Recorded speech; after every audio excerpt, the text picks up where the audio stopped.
Hi friends, வாங்க நம்ம இன்றைக்கி மாடி தோட்டத்துக்கு வந்திருக்கோம். சிகப்பு பொன்னாங்கண்ணி கீரை இருக்குங்க. அது அப்புறம் மழை நேரத்தில் பூச்சி ஆகிடும், அதனால் அதை பறிச்சிக்கலான்னு வந்திருக்கேன். வாங்க பறிச்சிக்கலாம். வாங்க இன்றைக்கி கீரையை பறிச்சிக்கலாம்.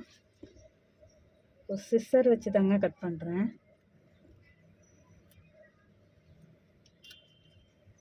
பேஸ்கெட் எடுத்துகிட்டு வந்திருக்கேன். பேஸ்கெட்டில் வச்சுக்கலாம்.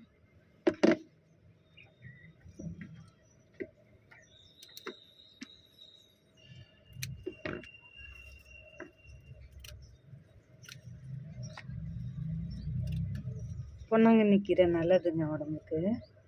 அதில் நிறைய விட்டமின்ஸ் இருக்குது. டேஸ்டியாக இருக்கும். நல்லா உங்களுக்கெல்லாம் ஊரில் கிடைக்கும், கடையில். எங்களுக்கு கிடைக்காது இங்கே கடையிலலாம். இங்கே பாலக்கீரையும் வெந்தக்கீரையும் மட்டும்தான் கிடைக்கும். இங்கே வேறு எந்த கீரையும் கிடைக்காது.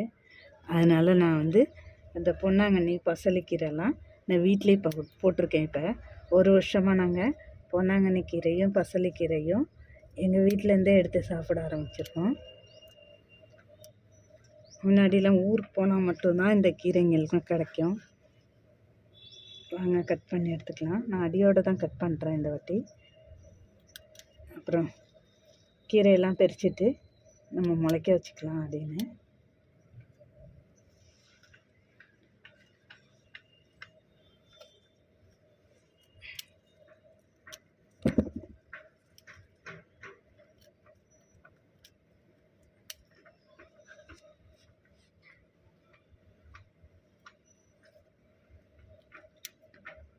இது நம்ம மாடி தோட்டத்துலேருந்து நம்ம அறுவடை பண்ணுறோம்.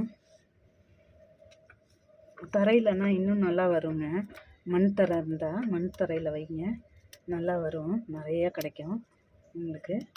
இது இவ்வளோ இருந்தாலே போதும் ஒரு ஃபேமிலிக்கு. இங்கே வருங்க, நல்லா ஒரு கைப்பிடி நிறையா கீரை வருது. இன்னும் கொஞ்சம் இருக்குது, அதையும் கட் பண்ணிக்கலாம்.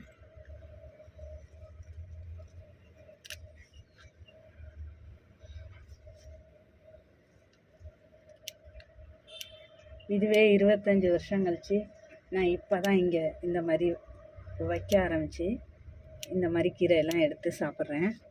இல்லைன்னா ஊருக்கு போனாலும் எங்கெங்கே கீரைலாம் வாங்கி சமைக்க முடியும்? ஊருக்கு போயிருக்கோம், மீனை வாங்கு, கறியை வாங்கு அப்படின்னு கீரையெல்லாம் ஒன்றும் ஜாஸ்தி சமைக்க மாட்டாங்க. சமைச்சா முருங்கைக்கீரை சமைப்பாங்க. முருங்கைக்கீரை இருக்கும் வீட்டில். அது இப்போது நான் நம்ம மாடி தோட்டத்திலே எல்லாமே வச்சுட்டேங்க. முருங்கைக்கீரை இருக்குது, பசலைக்கீரை இருக்குது,